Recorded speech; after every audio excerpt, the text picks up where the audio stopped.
நான் தங்கர் பச்சான் பேசுகிறேன். மனுஷங்களோட வாழ்வியல யதார்த்தமா படம் பிடிச்சி காட்டுறதுல தங்கர் பச்சானை விட்டா ஆளே கிடையாது. இவரோட அழகி திரைப்படம் இன்னைக்கு வரைக்கும் ஒரு காவியமா இருக்கு. இவர் தான் இயக்குனர் தங்கர் பச்சான். இவருக்கு இயக்குனர், தயாரிப்பாளர், ஒளிப்பதிவாளர், எழுத்தாளர், ஒளி ஓவியர், நடிகர்னு பல முகங்கள் இருக்கு. இவரோட உண்மையான பெயர் தங்கர் பச்சான் கிடையாது. இவரோட உண்மையான பெயர் தங்கராசு.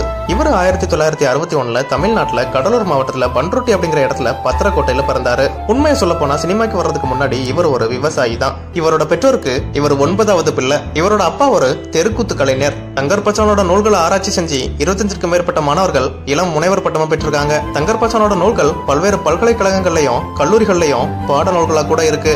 இந்த வருஷம் நடந்த இந்திய பொதுத் தேர்தலில் தேசிய ஜனநாயக கூட்டணியில பாமக சார்பில் கடலூர் மக்களவை தொகுதியில போட்டியிட்டு கிட்டத்தட்ட 24 லட்சத்துக்கும் அதிகமான வாக்குகள் வித்தியாசத்துல MK விஷ்ணு பிரசாத் தோல்வி அடைஞ்சாரு. அதுக்கப்புறம் அந்த தொகுதி மக்களுக்கு நன்றியும் தெரிவிச்சார்.